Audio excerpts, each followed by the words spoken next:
विद्यार्थी मित्रों બધા વિદ્યાર્થી મિત્રોને હેપી ન્યૂ યર। આપણે પ્રથમ સત્રનો કોર્સ પહેલાં પૂર્ણ કર્યો। હવે આપણે દ્વિતીય સત્ર ભણવાનું રહેશે ઇંગ્લિશ વિષયમાં। દ્વિતીય સત્રની ચોપડી તમારી ઇંગ્લિશની અલગ આવશે। જે વિદ્યાર્થીઓને લેવાની બાકી હોય તે વિદ્યાર્થીઓએ બીજા સત્રની ચોપડી લઈ લેવી અને ઇંગ્લિશની નોટ અલગ બનાવવાની રહેશે। પ્રથમ સત્રની જે નોટ હતી એ હવે મૂકી દેવાની અને દ્વિતીય સત્રની બીજી નવી નોટ બનાવવાની રહેશે। અને સેમ 1ની જેમ જ એ નોટ સેમ 2માં એટલે કે જ્યારે એન્ડ થશે સેમ 2 ત્યારે ચેક કરવામાં આવશે। એટલે બધાએ નિયમિત રીતે બધું હોમવર્ક કરવાનું રહેશે અને તમારી ઇંગ્લિશની અને સંસ્કૃતની નોટબુક કમ્પ્લીટ રાખવી। ઓકે, આજે આપણે ઇંગ્લિશમાં યુનિટ 1 ભણીશું। તેનું નામ છે ટેસ્ટ ઓફ ઇન્ડિયા। એમાં આપણે એક્ટિવિટી 1 છે, એમાં એક પોયમ જેવું આપેલું છે, એ આપણે એનો અભ્યાસ આપણે કરીએ। જો એની અંદર શું કહે છે, અ માઇન્ડ એક્ટિવેટિંગ ડે એટલે કે મગજને પ્રવૃત્ત કરતો દિવસ। એમાં કહે છે I went to the city એટલે કે હું શહેરમાં ગયો। ટુ સી મિસિસ સ્વીટી શ્રીમતી સ્વીટીને મળવા। શી ગેવ મી અ રૂપી તેમણે મને 1 રૂપિયો આપ્યો। To buy a toffee toffee ખરીદવા માટે એટલે ચોકલેટ જેવી ટોફી એની વાત કરી છે। ધ ટોફી વોઝ સોર એટલે કે ટોફી ખાટી હતી। સો આઈ બોટ અ ફ્લાવર તેથી મેં એક ફૂલ ખરીદ્યું। ધ ફ્લાવર વોઝ ડેડ ફૂલ સુકાઈ ગયું હતું। સો આઈ બોટ સમ થ્રેડ તેથી મેં થોડો દોરો ખરીદ્યો। ધ થ્રેડ વોઝ થીન એટલે કે દોરો પાતળો હતો। સો આઈ બોટ અ પિન તેથી મેં એક ટાંકણી ખરીદી। ધ પિન વોઝ શાર્પ એટલે ટાંકણી અણીવાળી હતી। સો આઈ બોટ અ હાર્પ તેથી મેં એક હાર્પ ખરીદ્યું। The harp would not play કે હાર્પ વાગ્યું નહીં। હાર્પ મતલબ શું થાય, એક વીણા જેવું એક તંતુ વાદ્ય એ વગાડવાનું આવે એની વાત કરી છે હાર્પ, એટલે કે હાર્પ વાગ્યું નહીં। સો આઈ ગેવ ઇટ અવે તેથી મેં તે આપી દીધું। I went back to the city હું પાછો શહેરમાં ગયો। ટુ સી મિસિસ સ્વીટી શ્રીમતી સ્વીટીને મળવા। આ એક રમૂજી પોયમ હતી, બરાબર। નીચે જુઓ બીમાં find the word pads from the poem એટલે કે રાઇમિંગ વર્ડ્સનો વારો આવ્યો। એ તો તમને બધાને ફાવે જ એક્ઝામ્પલ છે। સિટી તો સ્વીટી, રૂપી તો ટોફી એટલે કે પેરવાળા શબ્દો છે। ડેડ તો થ્રેડ, પિન તો થીન, શાર્પ હાર્પ, શાવર અને ફ્લાવર। ત્રીજું કમ્પ્લીટ ધી ટેબલ નીચેનું ટેબલ પૂર્ણ કરો। એમાં શું કહેવા માંગે છે, આઈ ગેવ બેક અને ઇટ વોઝ એટલે એને કઈ વસ્તુ ખરીદી આપી એ બધું અહીંયા આગળ લખવાનું છે। એક્ઝામ્પલ તરીકે ટોફી, ફ્લાવર, થ્રેડ, પિન અને હાર્પ ને એ બધું શું હતું, ટોફી કેવી હતી, ખાટી હતી તો ઇટ વોઝ સોર। ફ્લાવર ડેડ, થ્રેડ કેવો હતો, થીન એટલે પાતળો હતો। પછી પિન તો એ કેવી હતી, શાર્પ અણીવાળી। અને હાર્પ તો વુડ નોટ પ્લે હાર્પ વાગતું ન હતું, બરાબર।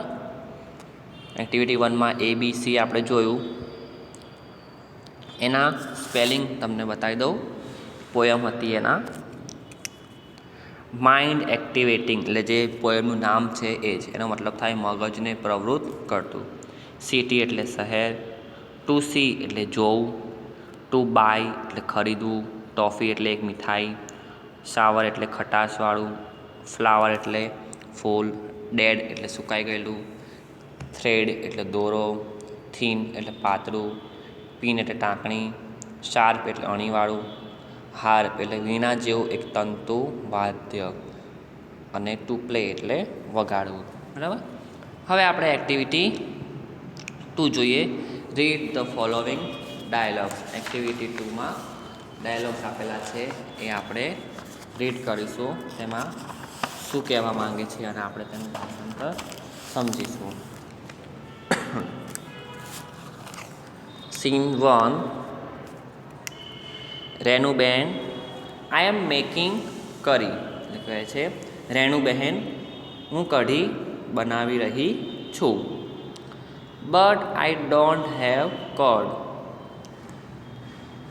પણ મારી પાસે દહીં નથી. કર્ડ એટલે દહીં. પેલા બેન કહે છે રેણુબહેન હું કઢી બનાવી રહી છું પણ મારી પાસે દહીં નથી. Will you please give me some curd. તમે મને દહીં આપશો પ્લીઝ, એટલે મહેરબાની કરીને તમે મને થોડું દહીં આપશો એવું કહે છે. આગળ yes sure Shantaben here you are. એટલે કે હા ચોક્કસ શાંતાબહેન આ લો, એટલે કે દહીં આપે છે. પછી છે સીન 2, એમાં કહે છે વેણુબેન આઈ એમ મેકિંગ કરી. વેણુબહેન હું કઢી બનાવી રહી છું. I don't have gram flour. પણ મારી પાસે ચણાનો લોટ નથી. Will you please lend me some gram flour. તમે મને થોડો ચણાનો લોટ આપશો પ્લીઝ. પછી આ કહે છે ઓફકોર્સ શાંતાબેન વાય નોટ. ચોક્કસ શાંતાબેન શા માટે નહીં.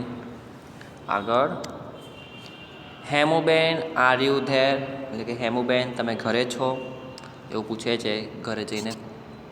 આગળ please come Shantaben Hemu is not at home how can I help you. એટલે કે પેલા ભાઈ છે એ કહે છે કે હેમુ ઘરે નથી. આવો શાંતાબેન હેમુ ઘરે નથી, હું તમને શું મદદ કરી શકું. તો રાકેશભાઈ પછી કહે છે રાકેશભાઈ આઈ એમ મેકિંગ કરી ટુડે. રાકેશભાઈ હું આજે કઢી બનાવી રહી છું. But I don't have curry leaves. પણ મારી પાસે મીઠો લીમડો નથી. Will you please give me some curry leaves. તમે મને થોડો મીઠો લીમડો આપશો પ્લીઝ. આગળ Shantaben you already have curd and gram flour with you. એટલે કે શાંતાબેન તમારી પાસે દહીં અને ચણાનો લોટ તો છે જ. હેમુ ઇઝ મેકિંગ કરી ટુડે. હેમુ આજે કઢી બનાવી રહી છે. Please don't make it your self. મહેરબાની કરીને તમે તે કઢી જાતે બનાવતા નહીં. We will send you some કરી વેન ઇટ ઇઝ રેડી. એટલે કે તમે તે કઢી હવે જાતે બનાવતા નહીં, તૈયાર થઈ જાય એટલે અમે થોડી કઢી તમને મોકલી આપીશું. બરાબર. આ એક રમૂજી વાર્તા જેવું થયું. જે બેન છે રેણુબેન એરિયાએ કઢી બનાવવા માટે ફરતા હતા તો બધી વસ્તુ આજુબાજુમાંથી ઉધાર માંગવા જતા હતા. છેલ્લે એક ભાઈ એવા મળ્યા કે હવે તમે કઢી બનાવો નહીં, અમારા ઘરેથી જ થોડી કઢી તમે લઈ જજો. આગળ બી એમાં જોઈએ રીડ એન્ડ એક્ટ. આમાં પણ આપણે એનું જોઈએ ભાષાંતર. Rupesh said good evening sir. Rupesh કહે છે good evening sir. Mister Parikh said oh Rupesh good evening what's the matter. એટલે હવે મિસ્ટર પરીખ કહે છે ઓ રૂપેશ ગુડ ઇવનિંગ શું થયું. રૂપેશ કહે છે sir will you please give me some tea leaves. Sir તમે મને થોડી ચા પત્તી આપશો પ્લીઝ. પરીખ કહે છે ઓફકોર્સ હિયર ધે આર. એટલે કે ચોક્કસ આ રહી. રૂપેશ કહે છે થેન્ક યુ સર. એટલે કે આભાર સર. બીજો scene mister Parikh oh Mitesh please come what happen. હવે આમાં એવું કહેવા માંગે છે કે એમના જે સર છે તો વારાફરતી ત્યાં આગળ 3-4 છોકરાઓ એમની પાસે જાય છે બધી વસ્તુઓ લેવા માટે. હવે છેલ્લે શું થાય છે આપણે તે જોઈશું. એક સીન આપણો પત્યો, બીજો સીન આવ્યો. મિસ્ટર પરીખ કહે છે oh Mitesh please come what happen. એટલે કે મિતેશ પરીખના ઘરે ગયો. હવે એટલે કે આવ શું થયું. તો મિતેશ કહે છે thank you sir. Sir can give me some milk. Sir તમે મને થોડું દૂધ આપી શકો. તો મિસ્ટર પરીખ કહે છે let me C I have a little milk but I will give you half a cup of milk. Mister કહે છે કે મને જોવા દે, મારી પાસે થોડુંક દૂધ છે તેનું અડધું હું તને આપીશ. એટલે 1 કપ છે તેનો અડધો કપ એ તને આપી દેશે. મિતેશ કહે છે thank you sir for being kind to me. Mitesh સરનો આભાર માને છે કે મને મદદ કરવા માટે તમારો આભાર. ત્રીજો સીન હવે રાજુ જશે મિસ્ટર પરીખ જોડે. Raju good evening sir. Mister Parikh કહે છે good evening Raju. Now vote do you want. હવે પહેલાં મિસ્ટર પરીખ સમજી ગયા કે હવે તારે શું જોઈએ છે રાજુ. રાજુ કહે છે sir can you please give me some sugar. Sir તમે મહેરબાની કરીને થોડી ખાંડ આપશો. મિસ્ટર કહે છે કે well yes here it is. Mister Parikh કે હા આ રહી. રાજુ કહે છે thank you sir thanks for help, એટલે કે આભાર સર મદદ માટે આભાર. ચોથો scene last. Mister Parikh oh so now it's your turn what do you want now. હવે મિસ્ટર પરીખ તો સમજી જ ગયા કે હવે આ પણ કંઈક લેવા માટે જ આવ્યો છે, એટલે એને કટાક્ષ કરે છે કે હવે તારો વારો આવ્યો, હવે તું શું લેવા માટે અહીંયા આગળ આવ્યો છે. દર્શીલ કહે છે sir I want some elaichi. Sir મારે થોડી ઇલાયચી જોઈએ છે. મિસ્ટર પરીખ કહે છે યુ મીન કાર્ડમમ. કાર્ડમમ એટલે ઇલાયચી થાય, તારો મતલબ છે cardamom. Why do you have a short throat, એટલે કે શું તને ગળું દુખે છે. Darshil Raju Mitesh and Rupesh no sir we are practising activity 2B for unit 1. અમે યુનિટ 1માંથી એક્ટિવિટી 2Bનો અભ્યાસ કરી રહ્યા છીએ. મિસ્ટર પટેલ કહે છે oh so all this is a part of your homework. Oh તો આ બધું તમારા ગૃહ કાર્યનો એક ભાગ છે. આવું તમે તમારા મિત્રો સાથે ઘરે પણ કરી શકો છો. કોઈક આજુબાજુમાં પડોશી રહેતું હોય સારું હોય એના ઘરે જવાનું, નહીં તો પછી કોઈક બોલશે તમને. વારાફરતી 3-4 મિત્રોએ જઈને આવી રીતે વસ્તુ માંગી જ જોવાની, પછી તમને એ શું જવાબ આવે છે એ સાંભળવાનો. ઓકે, આગળ જોઈએ આપણે એક્ટિવિટી 3. એક્ટિવિટી 3માં પણ કેટલાક ડાયલોગ્સ આપેલા છે તેનો આપણે અભ્યાસ કરીએ. રીડ ડાયલોગ્સ એન્ડ પરફોર્મ ધેમ.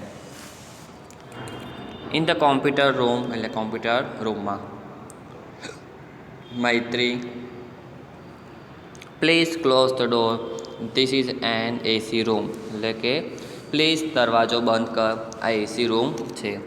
તનુ કહે છે yes but the window is open, કે હા પણ બારી ખુલ્લી છે. મૈત્રી કહે છે પ્લીઝ ક્લોઝ ઇટ ટુ, એટલે કે તે પણ બંધ કરી દે. તનુ કહે છે okay I will go and close it, સારું હું જઈને બંધ કરીશ.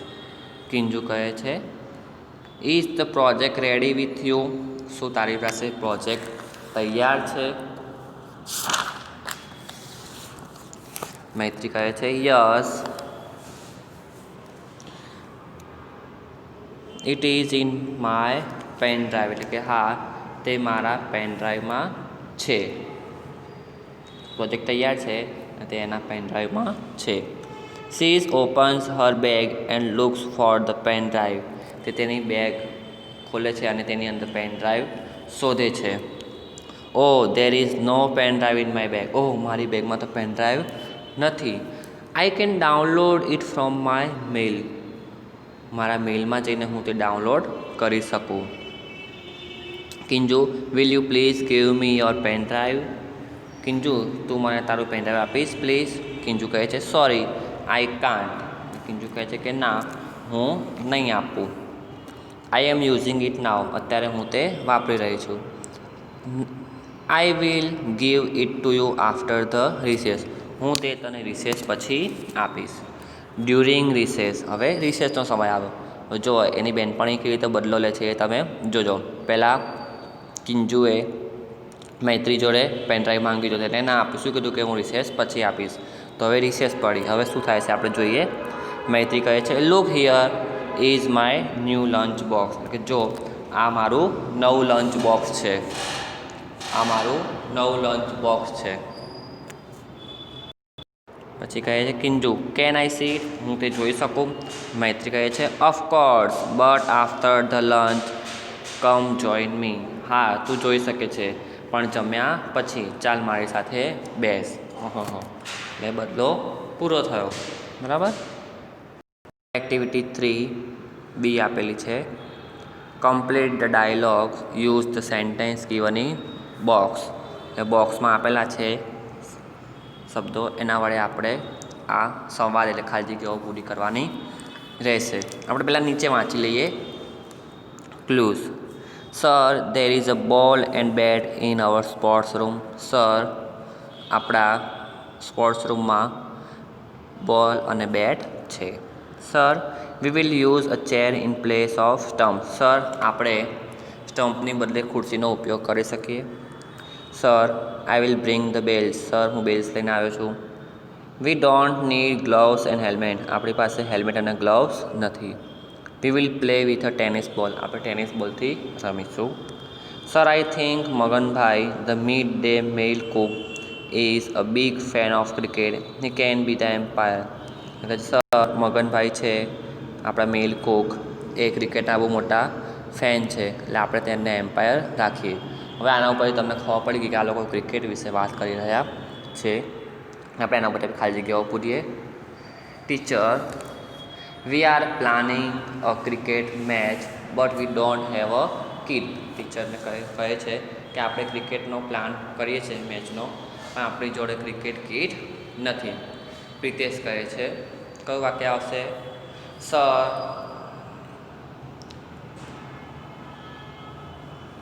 આઈ વિલ બ્રિંગ ધ બેલ્સ. એટલે કે એની પાસે બેલ્સ છે. ક્રિકેટ માટેના જે બેલ્સ આવે એની વાત કરે છે. પછી આગળ કહે છે teacher fine but what about the stumps. પણ સ્ટમ્પનું શું?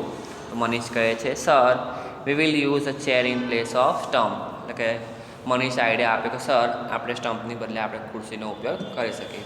ટીચર કહે છે okay Manish that's very good. ખૂબ સરસ. Someone should bring a ball and Bet two. કોકની પાસે બેટ અથવા બોલ પણ હશે. જસવંત કહે છે sir there is a ball and bat in our sports room. જસવંતે જવાબ આપ્યો કે સર આપણા સ્પોર્ટ્સ રૂમમાં બેટ બોલ છે. ટીચર કહે છે who will bring the gloves and helmet. કોની પાસે ગ્લવ્સ અને હેલ્મેટ છે? નીતિન કહે છે વી don't need gloves and helmet V will play with a tennis બોલ. નીતિન કહે છે કે સર આપણને ગ્લવ્સ અને હેલ્મેટની જરૂરત નથી, કેમ કે આપણે ટેનિસ બોલથી રમીએ છીએ. ટેનિસ બોલ વાગે એવો ના હોય એટલા માટે ગ્લવ્સ અને હેલ્મેટ પહેરવાની જરૂર ના પડે. આગળ ટીચર ધેટ્સ કરેક્ટ. ટીચર કહે છે સાચી વાત છે. And who will be the umpire. અને એમ્પાયર કોણ બનશે? તો મનોજ કહે છે સર આઈ થિંક મગનભાઈ. કે સર કદાચ Maganbhai. The mid day meal cook એટલે કે તે કુક છે is a big fan of cricket. તેમને ક્રિકેટ ખૂબ જ ગમે છે, તે ખૂબ જ જોવે છે. He can be the umpire. તો આપણે તેમને એમ્પાયર રાખી લે, તેમને સારી ખબર પડે. ટીચર કહે છે ધેટ્સ ગ્રેટ. એટલે કે ખૂબ સરસ. બરાબર. પછી તમને અહીંયા આગળ સીમાં કીધું છે play this game with your teachers guidance following dialogues with help. હવે આ રમત રમવાની છે. તમે જ્યારે શાળાઓ આવશો ત્યારે આપણે આ રમત રમીશું આંખે પાટા બાંધીને. પછી શું કીધું છે? આંખા પાટા બાંધેલો છોકરો વર્ગમાં ઊભેલ 3 છોકરાઓમાંનો એક અવાજ બદલીને બોલશે. આંખે પાટા બાંધેલો છોકરો વર્ગમાં ઊભેલા બીજા છોકરાઓ પાસે જઈને બોલશે. વર્ગમાં ઊભેલ 3 છોકરાઓમાંનો બીજો છોકરો અવાજ બદલીને બોલશે. પછી ઓળખવાનું કે કોણ બોલ્યું હતું એવી રીતે. બરાબર. આજના લેક્ચરમાં આટલું જ. આપણે નેક્સ્ટ લેક્ચરમાં એક્ટિવિટી 4 જે આપણો મેઇન પાર્ટ છે તે આપણે ભણીશું. ત્યાં સુધી તમારે લખવાનું હું તમને કહી દઉં. તમારે નોટમાં શું લખવાનું જોઈ લો. તમારે નોટમાં ખાલી આ જે સ્પેલિંગ આપેલા છે એ નોટમાં લખવાના રહેશે. બીજી વસ્તુ જે આ સંવાદ આપેલો છે એ તમારે નોટમાં નહીં ખાલી ચોપડીમાં પૂરો કરવાનો રહેશે. નોટમાં ખાલી તમારે પહેલાં સ્પેલિંગ છે એ જ લખવાના રહેશે, બીજું કંઈ લખવાનું નથી. Okay, thank you.